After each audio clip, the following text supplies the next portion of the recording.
Another quick one for you today. This is something I found out from someone on our Discord server. You should join us, by the way, if you're interested and haven't already. I'll put a link below in the description. So, did you know that you can import images into Cura? As in JPEGs, bitmaps, PNGs, GIFs, and GIFs? Maybe you did, but it seems like a lot of people, self included, never actually thought to try it. I also spent a good long time scouring the net for some documentation about this, or any technical notes or anything, but it came up totally blank.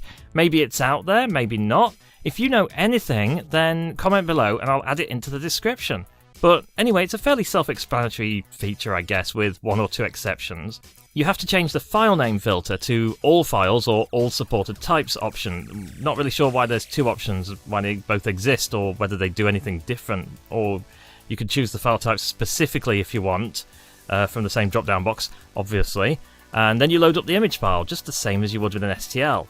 As you can see, you then get a dialog box come up that allows you to specify a few parameters. You can specify the size in the 3 axes, and then a depth. Base is how far off the bed the actual image starts to begin, I believe, if you know what I mean. For example, here's 0.4mm compared with 20, so you can see it's like a sort of platform underneath, I guess, or I suppose a base. That's probably why it's called that. Contrastingly, changing the height will scale the image map in the Z-axis. It looks like you can only choose processing based on lightness and nothing else, with lighter or darker being the raised parts.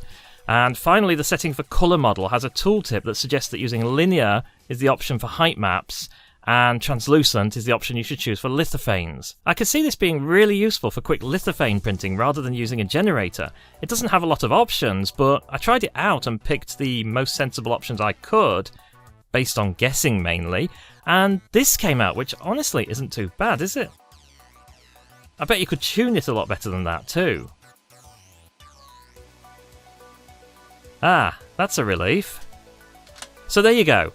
Comment below. Did you know about this feature? Did you not? Have you used it? Do you have any tips on how to make it work well? And I will see you next time.